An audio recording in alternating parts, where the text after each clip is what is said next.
नमस्कार दोस्तों, स्वागत है आप सभी का हमारे एक और नए वीडियो में। तो दोस्तों, आज का हमारा टॉपिक रहेगा इंडियन पॉलिटी से संबंधित और आज हम बात करेंगे भारतीय संविधान सभा के बारे में। तो इस वीडियो में हम देखेंगे कि संविधान सभा का गठन और संविधान सभा किस प्रकार से अस्तित्व में आई, उसके बाद संविधान सभा में कितनी सीटें थी और उनका निर्धारण कैसे हुआ था, और जो विभाजन हुआ भारत पाकिस्तान का उसके बाद संविधान सभा की क्या स्थिति रही। उसके बाद हम देखेंगे कि संविधान सभा के अंदर कितनी बैठकें और अधिवेशन हुए और महत्वपूर्ण समितियां कौन कौन सी हैं जो संविधान सभा से रिलेटेड है। उसके बाद हम प्रारूप समिति के बारे में बात करेंगे और संविधान कब लागू हुआ वो देखेंगे, और अंत में हम देखेंगे कि जो संविधान सभा है उसमें राजस्थान का प्रतिनिधित्व है वो किस प्रकार से है। और उसके बाद में हम देखेंगे कि जो संविधान सभा से संबंधित कथन है उनके बारे में चर्चा करेंगे। तो चलिए शुरू करते हैं आज का वीडियो। तो सबसे पहले हम देखेंगे कि संविधान सभा है वो उसका गठन है वो किस प्रकार से हुआ और ये किस प्रकार से अस्तित्व में आई। तो हम इसके गठन और अस्तित्व की बात करें तो हम थोड़ा हिस्ट्री में जाएं, और तो सबसे पहले हम बात करें कि जो महात्मा गांधी हैं यानी महात्मा गांधी जी हैं, उन्होंने 1922 में संविधान सभा की मांग की थी। सबसे पहले महात्मा गांधी जी ने 1922 में कहा कि भारतीयों के लिए एक संविधान सभा है वो होनी चाहिए, और अंग्रेजों ने क्या किया कि इस बात को 1940 में जाके माना कि हाँ ठीक है भाई, आपके लिए एक हम संविधान सभा है वो बनाएंगे। इस बाद में 1942 के अंतर्गत किस प्रस्ताव आया था, उसके अंतर्गत इस मांग को स्वीकार भी किया था, लेकिन महात्मा गांधी जी उन्होंने इस क्रिस प्रस्ताव जो 1942 में आया था उसे पोस्ट डेटेड चेक भी कहा था महात्मा गांधी जी ने। उसके बाद हम बात करें तो नवंबर 1946 की बात करें तो उस समय जो कैबिनेट मिशन है ये भारत के अंतर्गत आया था, और सॉरी मार्च 1946 में कैबिनेट मिशन है ये भारत में आया था, और इसके 3 सदस्य थे जिसमें उसके अध्यक्ष कौन थे तो लॉर्ड पैट्रिक लॉरेंस हैं वो इसके अध्यक्ष थे। साथ ही 2 सदस्य और थे, दो स्टीफर्ड क्रिप्स और एवी अलेक्जेंडर। तो ये 3 सदस्य थे क्रिप्स कैबिनेट मिशन के अंतर्गत जो मार्च 1946 में आया था। और ये जो कैबिनेट मिशन है ये क्या है, ये जो संविधान सभा है इसके गठन का आधार बना था। उसके बाद हम बात करें कि जो संविधान सभा के अंदर सदस्य हैं उनका निर्वाचन किस प्रकार से हुआ। तो जो निर्वाचित विधान सभा थी ये पहली बार सहमति पर आधारित थी, और निर्वाचन प्रक्रिया है वो इसमें अप्रत्यक्ष रखी गई थी। तो अप्रत्यक्ष निर्वाचन से ये जो संविधान सभा के सदस्य हैं वो चुने गए थे। साथ ही निर्वाचनकर्ता कौन थे तो प्रांतों के विधानमंडल थे, और उन्होंने जो सदस्य उनको चुना था। साथ ही आप ध्यान रखें कि 10 लाख की जनसंख्या के ऊपर एक सदस्य का चुनाव हुआ था। तो 10 लाख के ऊपर एक सदस्य का चुनाव था, ये भी आप ध्यान रखेंगे। अब हम बात करें कि जो सीटों का निर्धारण है वो किस प्रकार से हुआ था। अगर हम सीटों के निर्धारण की बात करें तो कुल सीटें कितनी थी, तो कुल सीटें थी जो सीटों का निर्धारण और चुनाव हुआ था ये जो जुलाई और अगस्त 1946 है उस समय हुआ था, और टोटल सीटें थी वो थी 389 सीटें इसमें थी।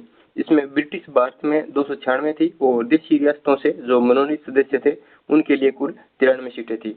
और हम बात करें कि 296 सीटें किस प्रकार से विभाजित थी, तो इनकी बात करें तो 11 प्रांत थे, उनमें से 292 सीट थे, और 4 चीफ कमिश्नरी क्षेत्र थे, तो वहाँ की 4 सीटें थी। तो 4 कमिश्नरी क्षेत्र कौन से थे तो अजमेर मेरवाड़ा हो गया जो हमारे राजस्थान में, बलूचिस्तान जो अब पाकिस्तान में है, और कुर्ग कर्नाटक हो गया, और दिल्ली हो गई। तो 4 कमिश्नरी सीटें तो ये थी, और कुल मिलाकर 11 प्रांतों से 292 सीटें थी। तो इस प्रकार से कुल सीटों की बात करें तो वो 389 सीटें थी। अब हम बात करें कि कौन कौन से प्रांत से कितनी सीटें थी, तो वो भी मैं आपको यहाँ पे बता देता हूँ कि किस प्रांत से कितनी कितनी सीटें थी। कई बार यहाँ से भी क्वेश्चन बन जाता है, तो आप थोड़ा ध्यान में रखेंगे कि जो संयुक्त प्रांत है आज का जो यूपी है उसमें क्या था, ये उसमें संयुक्त प्रांत के नाम से जाना जाता था इसे। तो हम संयुक्त प्रांत की बात करें तो संयुक्त प्रांत से 389 में से कुल 55 सीटें थी। तो ये आप ध्यान रखेंगे कि संयुक्त प्रांत से 55 सीटें थी। उसके बाद हम बात करें मद्रास की, तो मद्रास से कुल 49 सदस्य हैं वो चुने गए थे। संयुक्त प्रांत में 55 और मद्रास में 49। उसके बाद हम बात करें बिहार से, तो बिहार से कुल 36 सदस्य चुने गए थे। और बम्बई की बात करें, एक एग्जाम में ये क्वेश्चन पूछा गया था कि किस प्रांत से कितनी सीटें थी, तो आप देख लें बम्बई से 21। और अंत में हम बात करें वेस्ट बंगाल यानी पश्चिम बंगाल की, तो पश्चिम बंगाल से कुल 19 सीटें थी। तो आप इनको जरूर से ध्यान रखें कि संयुक्त प्रांत है वहाँ से 55 सदस्य चुने गए थे, और मद्रास से 49 थे, बिहार से 36 थे, और बम्बई से 21, और वेस्ट बंगाल है वहाँ से 19 सदस्य वो चुने गए थे। अब हम बात करें जो चुनाव परिणाम है 296 सीटों पर, 296 सीटें चुनाव परिणाम है। बाकी 93 सीटें वहां से तो क्या है मनोनीत सदस्य थे। तो 296 सीटों में से 208 सीटें वो कांग्रेस ने जीती और मुस्लिम लीग है उसने 73 सीटें जीती थी, इसलिए उसने संविधान सभा का बहिष्कार भी किया था। वो निर्दलीय हैं, उन्होंने 8 सीटें जीती और अन्य जो भी छोटी पार्टियां हैं उन्होंने क्या है 7 सीटें वो जीती थी। अब आगे हम बात करें कि विभाजन के बाद है वो इन सीटों का किस प्रकार से निर्धारण हुआ। अगर हम देखें जो विभाजन हो गया 1947 में भारत और पाकिस्तान का, तो उसके बाद क्या है अगस्त 1947 के बाद की स्थिति देखें तो सीटें हैं वो 389 से घटकर कुल कितनी हो गई, तो सीटों की संख्या है वो 299 हो गई। और ब्रिटिश प्रांत की जो 292 सीटें थी वहां से कितनी हो गई घटकर 229, और देशी रियासतों की 93 सीटें थी वहां से घटकर 70 सीटें हो गई और 3 कम्युनिस्टी क्षेत्र रह गए। एक क्योंकि बलूचिस्तान है वो पाकिस्तान के अंतर्गत है वो चला गया। और जो भीमराव अम्बेडकर जी उनका निर्वाचन क्षेत्र जो पूर्व में जिसोर बंगाल था वो विभाजन में पूर्वी पाकिस्तान जो वर्तमान में बांग्लादेश है वहां पे चला गया। और बाद में जो संविधान सभा है उसमें जो अम्बेडकर जी का बहुत बड़ा योगदान है तो उन्हें उसने शामिल किया गया था।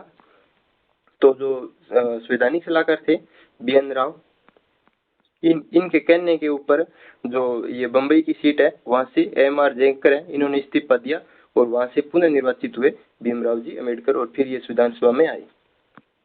अब हम बात करें जो बैठक एवं अधिवेशन हुए उनकी बात करें तो कुल कितने अधिवेशन हुए थे, तो कुल 12 अधिवेशन हुए थे जिसमें 11 सत्र और एक अंतिम बैठक को शामिल किया जाए तो इस प्रकार से कुल 70 की बात करें या अधिवेशन की बात करें तो वो 12 हो जाते हैं। और बैठक की बात करें तो वो 166 हो जाएंगी, यानी 165 बैठक प्लस एक अंत वाली जोड़ें तो इस प्रकार से कुल 166 बैठकें हो जाती हैं। अगर हम प्रथम बैठक की बात करें तो ये 9 दिसंबर 1946 को हुई थी और इस बैठक की अध्यक्षता है वो सचिदानंद सिन्हा ने की थी और ये अस्थायी अध्यक्ष है वो चुने गए थे। और ये अस्थायी अध्यक्ष की प्रेरणा है ये फ्रांस देश से ली थी, यानी जो वरिष्ठतम सदस्य है उसको अध्यक्ष बनाया जाएगा। और प्रथम बैठक में कुल 211 सदस्यों ने भाग लिया था और सर्वाधिक सदस्य हैं वो मद्रास प्रांत से आए थे और द्वितीय स्थान यानी सर्वाधिक दूसरे प्रांत जहाँ सदस्य आए थे वो था संयुक्त प्रांत। मद्रास से मैंने कुल कितनी सीटें बताई थी आपको 49 बताई थी और संयुक्त प्रांत से 55 बताई थी, ये आप याद रखें काफी इंपॉर्टेंट है। और बिहार से 36 बताई थी, बम्बई से 21 थी और अंत में एक और बताई थी वेस्ट बंगाल, तो वेस्ट बंगाल से 19 थे। तो इस प्रकार से यहाँ पे इन सीटों का भी ध्यान रखें। तो यहाँ पे देख लिए। उसके बाद हम बात करें जो दूसरी बैठक है, तो अगर हम दूसरी बैठक की बात करें तो पहली बैठक तो 9 दिसंबर 1946 को हुई थी। उसके बाद दूसरी बैठक है वो दूसरे ही दिन 10 दिसंबर 1946 को हुई थी। उसकी अध्यक्षता भी सचिदानंद सिन्हा जी ने की थी। और इस बैठक में क्या कार्य हुआ था, तो इस बैठक में एक कार्य हुआ था जो स्थायी अध्यक्ष है उसके लिए नामांकन हेतु संकल्प पारित हुआ था। तो दूसरी बैठक 10 दिसंबर 1946 को। अब इम्पोर्टेंट है ये तीसरी बैठक जो 11 दिसंबर 1946 को हुई थी। और इस बैठक में क्या है जो स्थायी अध्यक्ष है राजेंद्र प्रसाद जी उनको निर्वाचित किया गया था और 2 उपाध्यक्ष भी निर्वाचित हुए थे। तो ये भी आप ध्यान रखेंगे कि 2 उपाध्यक्ष कौन बनाए गए थे, तो एक तो एच.सी. मुखर्जी हो गए और एक वी.टी. कृष्णाचारी। तो इन 2 सदस्यों को उपाध्यक्ष भी बनाया गया था। साथ ही जो संविधान सभा है उसके लिए संवैधानिक सलाहकार बनाए गए थे बी.एन. राव, ये भी इम्पोर्टेंट है। तो संवैधानिक सलाहकार बी.एन. राव को बनाया गया था और लॉर्ड वेव्हल द्वारा इन्हें नियुक्त है वो किया गया था। अब आगे हम बात करें चौथी बैठक की। अगर हम चौथी बैठक की बात करें जो 13 दिसंबर 1946 को हुई थी, 13 दिसंबर 1946 की, ये काफी इंपॉर्टेंट है। तो इस दिन क्या हुआ था, जो जवाहरलाल नेहरू जी हैं उन्होंने उद्देश्य प्रस्ताव रखा था 13 दिसंबर 1946 को। साथ ही आप ये भी ध्यान रखें कि जो ये उद्देश्य प्रस्ताव है यही आगे जाकर प्रस्तावना का आधार बना था। उद्देश्य प्रस्ताव तो कब रखा गया था, ये 13 दिसंबर 1946 को रखा गया था। अगर हम उद्देश्य प्रस्ताव के पारित की बात करें तो ये पारित कब हुआ था, तो उद्देश्य प्रस्ताव है वो 22 जनवरी 1947 को पारित हुआ था उद्देश्य प्रस्ताव। ये लास्ट जो 2021 पीएसआई की एग्जाम हुई थी उसमें पूछा गया था कि उद्देश्य प्रस्ताव है वो पारित कब हुआ था, तो ये 22 जनवरी 1947 को हुआ था। उसके बाद हम बात करें कि जो संविधान सभा की अंतिम बैठक है वो कब हुई थी, तो वो हुई थी 24 जनवरी 1950 को हुई थी। और इस बैठक में क्या क्या निर्णय लिए गए, तो डॉक्टर राजेंद्र प्रसाद जी हैं उनको राष्ट्रपति का बनाया गया, यानी राष्ट्रपति का निर्वाचन हुआ। साथ ही राष्ट्रगीत अपनाया गया और राष्ट्रगान जो जनगण मन है उसे भी अपनाया गया। तो ये तीनों कार्य हैं ये संविधान सभा की जो अंतिम बैठक है उसमें हुए थे। अब हम बात करें जो महत्वपूर्ण समितियां हैं संविधान सभा के अंतर्गत वो कौन कौन सी हैं और उनके अध्यक्ष हैं वो कौन कौन थे। तो सबसे पहले हम बात करें जवाहरलाल नेहरू। किन किन समितियों के अध्यक्ष थे। तो सबसे पहले संघीय संविधान समिति, जिसके अंदर 15 सदस्य थे। तो इस समिति के अध्यक्ष कौन थे? श्री जवाहरलाल जी नेहरू हैं, वो इस समिति के अध्यक्ष थे। फिर संघ की शक्तियों की समिति थी, उसके अध्यक्ष भी जवाहरलाल नेहरू थे। और राज्यों के लिए एक समझौता समिति थी, उसके अध्यक्ष भी जवाहरलाल नेहरू थे। तो आप ये जरूर ध्यान रखेंगे कि संघीय संविधान समिति के अध्यक्ष जवाहरलाल नेहरू थे और उसमें कुल कितने सदस्य थे? तो 15 सदस्य इसमें थे। फिर हम बात करें सरदार वल्लभ भाई पटेल किन किन समितियों के अध्यक्ष थे। तो प्रांतीय संविधान समिति है, जिसमें 25 सदस्य थे। इसके अध्यक्ष कौन थे? तो जवाहरलाल नेहरू थे। और मूल अधिकार समिति हो गई, इसके अध्यक्ष भी सरदार वल्लभ भाई पटेल थे। सॉरी, आप ध्यान रखें सरदार वल्लभ भाई पटेल प्रांतीय संविधान समिति और मूल अधिकार समिति है, इन दोनों के अध्यक्ष थे। साथ ही अल्पसंख्यक SC ST क्षेत्रीय समिति है, उसके अध्यक्ष भी पटेल भाई साहब थे। और रियासतों से परामर्श समिति थी, उसके भी अध्यक्ष है वो सरदार वल्लभ भाई पटेल थे। आगे बात करें कि जो डॉक्टर राजेंद्र प्रसाद थे, ये किन किन समितियों के अध्यक्ष थे। तो आप ध्यान रखेंगे कि डॉक्टर राजेंद्र प्रसाद हैं, ये संविधान सभा के अध्यक्ष भी थे। इन्हें स्थायी अध्यक्ष बनाया गया था। तो संविधान सभा, मान लीजिए कोई भी संविधान सभा है या फिर संसद है, तो उसमें एक अध्यक्ष बनाया जाता है जो संचालन करता है पूरा, और जो संविधान सभा के नियम वगैरह हैं वो सभी बनाते हैं। तो इसलिए आप ध्यान रखेंगे संचालन या स्टीयरिंग समिति, यानी जो अध्यक्ष हैं वही संचालन करेंगे, स्टीयरिंग करेंगे। तो डॉक्टर राजेंद्र प्रसाद इसके अध्यक्ष थे। और जो भी प्रक्रिया होगी संविधान सभा की, उसके लिए जो भी नियम होंगे वो भी कौन बनाएंगे? संविधान सभा के अध्यक्ष होंगे वही। तो डॉक्टर राजेंद्र प्रसाद भी इसके अध्यक्ष थे। और लास्ट में आप ध्यान रखेंगे, जो राष्ट्र ध्वज हेतु एड हॉक समिति थी, उसके अध्यक्ष भी डॉक्टर राजेंद्र प्रसाद हैं, वो थे। इसके अलावा कुछ उप समितियां और थी, तो उनके अध्यक्ष भी हम देख लेते हैं। तो एक थी मूल अधिकार उप समिति, तो इसके अध्यक्ष हैं वो डॉक्टर JB कृपलानी जी थे। ये आप ध्यान रखेंगे कि मूल अधिकार उप समिति के अध्यक्ष कौन थे? JB कृपलानी। और मूल अधिकार समिति थी, उसके अध्यक्ष हैं सरदार वल्लभ भाई पटेल। फिर है अल्पसंख्यक उप समिति, तो इसके अध्यक्ष हैं वो HC मुखर्जी को बनाया गया था। साथ ही HC मुखर्जी हैं वो संविधान सभा के उपाध्यक्ष भी थे। फिर है SC ST क्षेत्र उप समिति, तो इसके अध्यक्ष हैं वो गोपीनाथ बारदौली जी को बनाया गया था। और झंडा समिति है, उसके अध्यक्ष JP कृपलानी जी को बनाया गया था। साथ ही जो व्यापार समिति है वो बिजनेस से संबंधित थी, उसके अध्यक्ष हैं वो KM मुंशी जी को बनाया गया था। इसके अलावा हम बात करें जो KM मुंशी जी हैं, ये एक समिति और थी कार्य संचालन समिति, इसके भी अध्यक्ष कौन थे? तो इसके अध्यक्ष भी KM मुंशी जी थे। कार्य संचालन समिति, तो इसके अध्यक्ष भी KM मुंशी थे। इसके अलावा आप एक कमेटी और ध्यान रखें, हाउस कमेटी। तो हाउस कमेटी के अध्यक्ष की बात करें तो हाउस कमेटी के अध्यक्ष कौन थे? तो इसके अध्यक्ष हैं वो पट्टाभी सीतारमैया थे। ये भी आप ध्यान रखें, पट्टाभी सीतारमैया, ये इसके क्या थे? हाउस कमेटी के अध्यक्ष थे। तो आप इनको भी जरूर से ध्यान रखें। अब आगे हम बात करें जो सबसे इम्पोर्टेंट समिति थी, प्रारूप समिति। तो प्रारूप समिति के बारे में चर्चा करें तो प्रारूप समिति को ड्राफ्ट कमेटी भी कहा जाता है, साथ ही इसे पांडुलेखन समिति भी कहा जाता है। किसको? प्रारूप समिति को। अगर हम बात करें प्रारूप समिति के गठन की, तो इसका गठन है वो 29 अगस्त 1947 को हुआ था। और टोटल इसमें 7 सदस्य थे, जिसमें एक अध्यक्ष भीमराव जी अम्बेडकर हो गए और 6 सदस्य और थे। तो आप ये ध्यान रखेंगे कि इसके अध्यक्ष कौन थे प्रारूप समिति के? तो इसके अध्यक्ष डॉक्टर भीमराव अम्बेडकर थे, साथ में 6 सदस्य और थे। तो उनमें से पहले हैं N गोपालास्वामी अयंगर, दूसरे हैं अलादी कृष्ण स्वामी अय्यर, तीसरे हैं KM मुंशी, और चौथे हैं सैयद मोहम्मद सादुल्ला, और चौथे हैं ये फिर आगे हैं N माधवराव जो BL मित्तल की जगह पे आए थे, और अंत में हैं TT कृष्णाचारी, ये DP खेतान की जगह आए थे। तो आप इन नामों को जरूर से ध्यान रखें कि जो प्रारूप समिति है उसके अंदर कौन कौन सदस्य थे। फिर हम बात करें कि प्रारूप समिति की कुल कितनी बैठकें हुई थी। तो प्रारूप समिति की टोटल 114 बैठकें हुई थी, और इन्होंने कुल 60 देशों के जो संविधान है उसका अध्ययन किया था प्रारूप समिति ने।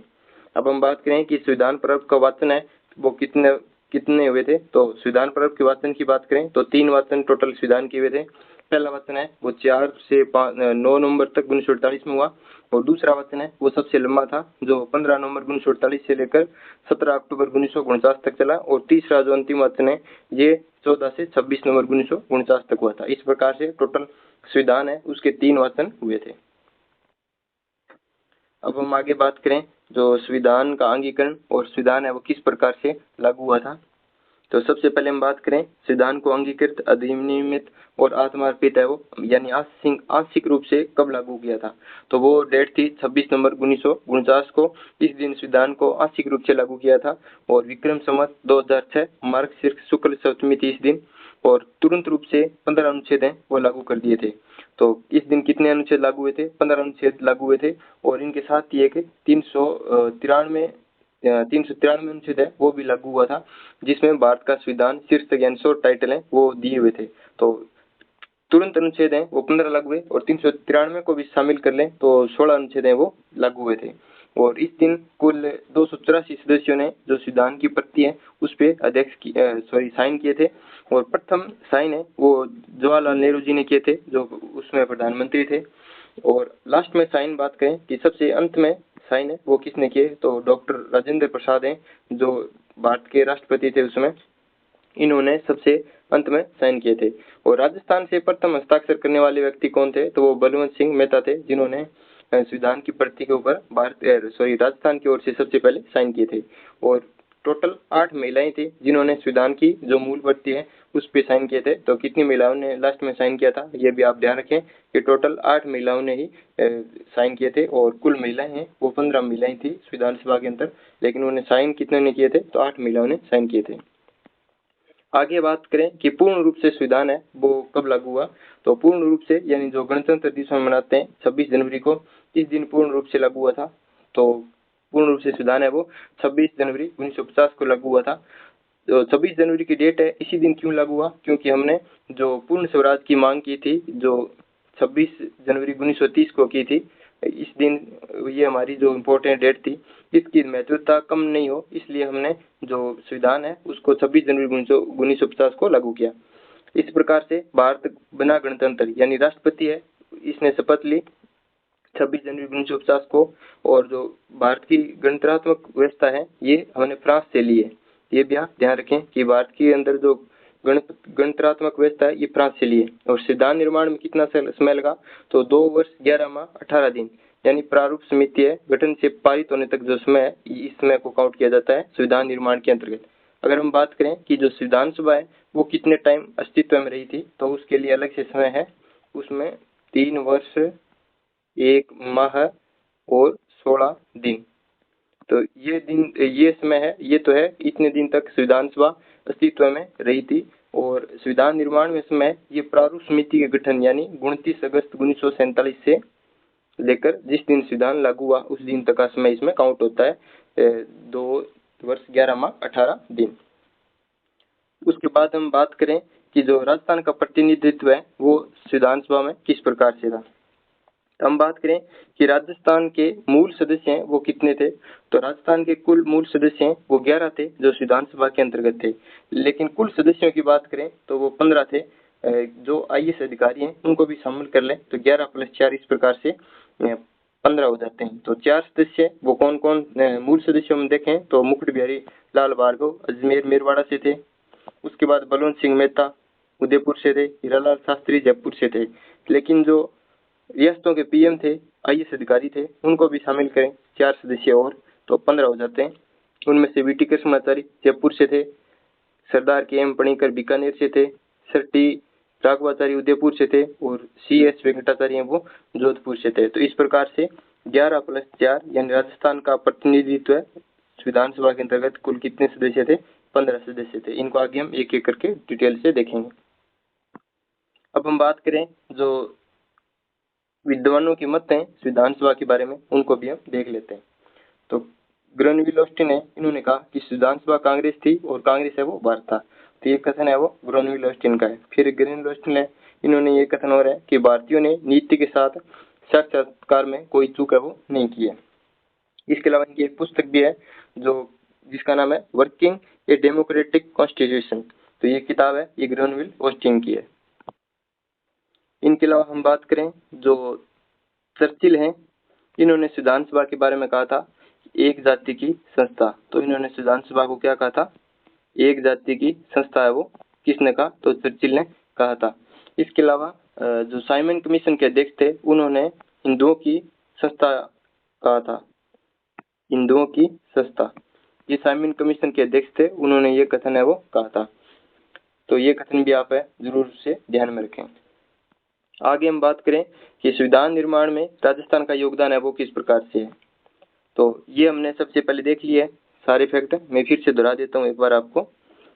मांग एवं घोषणा कब हुई थी? 1935 में भारतीय राष्ट्रीय कांग्रेस ने पहली बार मांग की थी और 1938 में पंडित जवाहरलाल नेहरू के द्वारा घोषणा की गई कि चुनी हुई सभा सिर्फ भारतीयों की होगी, उसमें जो बाहरी लोग हैं उसका कोई भी हस्तक्षेप है वो नहीं होगा। ये विधानसभा के बारे में मांग व घोषणा थी। तो गठन का आधार है वो कैबिनेट मिशन बना था 1946 के अंतर्गत, और प्रथम बैठक 9 दिसंबर 1946 को एस अध्यक्ष सिन्हा जी, स्थायी अध्यक्ष राजेंद्र प्रसाद जी को बनाया गया। और प्रमुख समितियां हमने देख ली। प्रारूप समिति के अध्यक्ष अम्बेडकर जी थे। उद्देश्य प्रस्ताव है वो कब रखा गया? 13 दिसंबर 1946 को रखा गया और 22 जनवरी 1947 को ये पारित हुआ था। इसके अलावा हम बात करें संविधान लागू निर्माण में कितना समय, तो 2 वर्ष 11 माह 18 दिन। स्वीकार कब हुआ? आंशिक रूप से लागू यानी 26 नवंबर 1949 को। पूर्ण रूप से लागू 26 जनवरी 1950 को।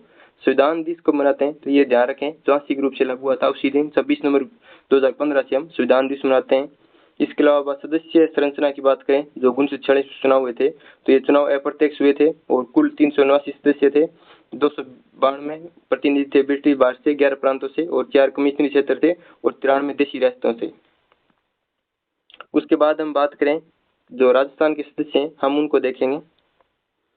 संविधान सभा में राजस्थान के सदस्यों की पृष्ठभूमि के बारे में चर्चा करें, तो उस समय गठन के समय राजस्थान है वो अनेक रियासतों में विभाजित था और अजमेर मेरवाड़ा जो क्षेत्र है ये सीधे ब्रिटिश प्रांत के अंतर्गत अधीन था। तो मूल निवासी रियासतों के प्रशासनिक पदों पर कार्यरत लोग हैं वे हम सभी देखेंगे कि जो राजस्थान से किस प्रकार रिलेटेड थे और जो संविधान सभा के अंतर्गत गए। तो राजस्थान के मूल निवासी सदस्यों की बात करें तो उनमें से जो सबसे पहले नंबर पर हैं वो हैं मुकुट बिहारी लाल भार्गव। वो कहाँ से चुने गए थे? ये चुने गए थे अजमेर मेरवाड़ा क्षेत्र से। माणिक्य लाल जी वर्मा हैं, ये उदयपुर से चुने गए थे। जयनारायण व्यास जी हैं, ये जोधपुर से चुने गए थे। बलवंत सिंह मेहता उदयपुर से चुने गए थे। रामचंद्र उपाध्याय अलवर से चुने गए थे। दलेल सिंह कोटा से चुने गए। और गोकुल लाल असाव हैं, ये शाहपुरा से चुने गए थे। और जसवंत सिंह हैं, ये बीकानेर से चुने गए थे। इनके अलावा राज बहादुर हैं, ये भरतपुर से मनोनीत किए गए थे। हीरालाल शास्त्री ये जयपुर से थे और सरदार सिंह है वो खेतड़ी से थे। तो ये सभी के सभी राजस्थान के मूल निवासी सदस्य थे। तो ये संख्या में 11 हैं।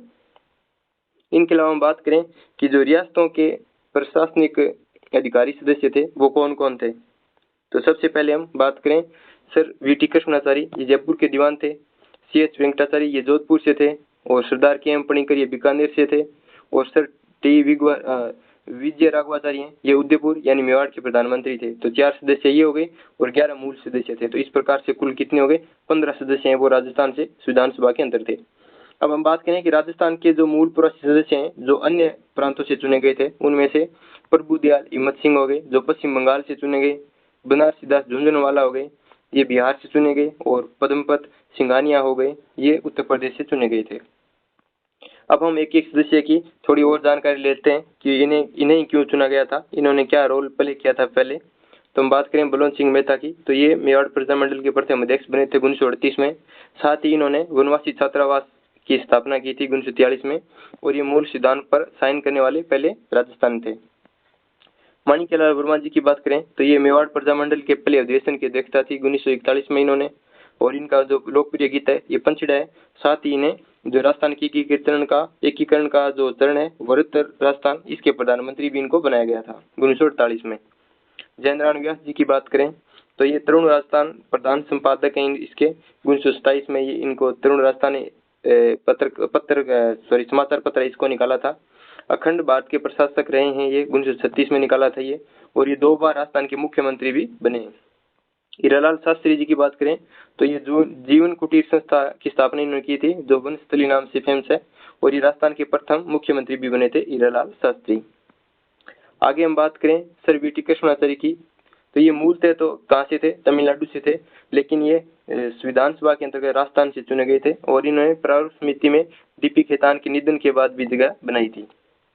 अब हम बात करें वी.एस. वेंकटाचार्य की, तो ये मूलतः कर्नाटक के थे और राजस्थान के मुख्यमंत्री भी रहे थे ये जनवरी से लेकर अप्रैल 1951 तक। ये भी आप जरूर से ध्यान रखें। अब हम आगे देखेंगे कि राजस्थान की जो इसमें हम संविधान सभा है उसके अंतर्गत महिलाओं की संख्याओं के बारे में चर्चा कर लेते हैं। हम बात करें कि कुल महिलाओं की संख्या कितनी थी, तो 15 महिलाएं हैं। इन्होंने संविधान सभा के अंतर्गत भाग लिया था और संविधान निर्माण में इनकी महत्वपूर्ण भूमिका रही थी, महत्वपूर्ण योगदान था इनका। शिक्षा में, समानता में, महिला अधिकारों के लिए और स्वास्थ्य के लिए इनकी जो भूमिका है वो काफी इंपॉर्टेंट मानी है। और धर्मनिरपेक्षता और सामाजिक सुधार से संबंधित कार्य हैं उनमें भी इनका काफी योगदान है। तो हम देखेंगे कि एक एक महिलाओं के बारे में कि कौन कौन सी महिलाएं थी। तो सबसे पहले है दुर्गाबाई देशमुख। तो 15 महिलाओं के अंतर्गत एक महिला कौन थी? दुर्गाबाई देशमुख। दूसरे नंबर पर है राजकुमारी अमृता कौर। ये क्या है? ये स्वतंत्र भारत की पहली स्वास्थ्य मंत्री भी बनी थी और साथ ही ये है स्वास्थ्य एवं महिला कल्याण के लिए मशहूर थी, राजकुमारी अमृता कौर। फिर है आशा मेहता। इन्होंने क्या है? शिक्षा और महिला अधिकारों में महत्वपूर्ण योगदान दिया था। अगली है बेगम एजाज रसूल। ये एकमात्र मुस्लिम सदस्य थी और इन्होंने अल्पसंख्यक अधिकारों की पैरोकार है वो की थी। आगे हम बात करें अम्मू स्वामीनाथन की। अम्मू स्वामीनाथन की बात करें तो महिलाओं के समान अधिकारों के लिए इन्होंने महत्वपूर्ण योगदान दिया था। साथ ही विधवा सुधारों के लिए ज्ञात है, विधवा सुधारों के लिए भी इन्होंने काफी योगदान दिया था। फिर अगली है सुचेता कृपलानी।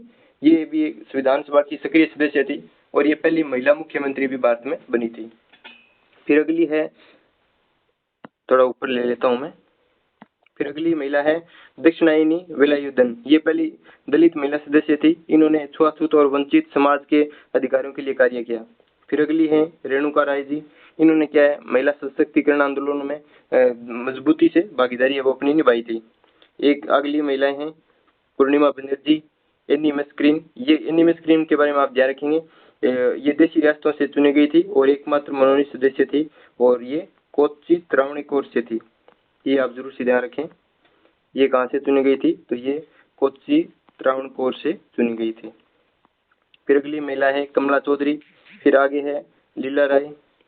लीला राय के बारे में हम बात करें तो इन्होंने महिला शिक्षा और समाज सुधार की समर्थक थी लीला राय जी। फिर मालती चौधरी की बात करें तो शिक्षा एवं स्वास्थ्य मुद्दे पर यह सक्रिय थी। अगली है सरोजनी नायडू। इन्हें भारत कोकिला भी कहा जाता है और शिक्षा और राजनीतिक अधिकारों की ये काफी अच्छी प्रवक्ता थी। और अंत में है विजया लक्ष्मी पंडित। ये पंडित जवाहरलाल नेहरू जी की बहन थी। तो ये 15 महिलाएं थी जिन्होंने संविधान सभा के अंतर्गत महत्वपूर्ण भूमिका निभाई थी। अब हम देखेंगे जो स्वतंत्र भारत का प्रथम मंत्रिमंडल था उसके बारे में भी हम देख लेते हैं। हम बात करें जो अब हम देखेंगे स्वतंत्र भारत का जो पहला मंत्रिमंडल था उसके बारे में हम देखते हैं। तो मैं वो स्लाइड पीछे रह गई है, वहां से भी काफी बार एग्जाम में क्वेश्चन बनता है तो वो भी हम देख लेते हैं। तो हम स्वतंत्र भारत के प्रथम मंत्रिमंडल के बारे में चर्चा करें तो जवाहरलाल नेहरू जी हैं, ये भारत के प्रथम प्रधानमंत्री बने थे और प्रधानमंत्री के साथ ये विदेश मंत्री भी थे। तो ये भी आप ध्यान रखें, राष्ट्रमंडल और विदेशी मामले किसके पास थे? जवाहरलाल नेहरू जी के पास थे। और जो वैज्ञानिक शोध है वो भी जवाहरलाल नेहरू जी के पास था।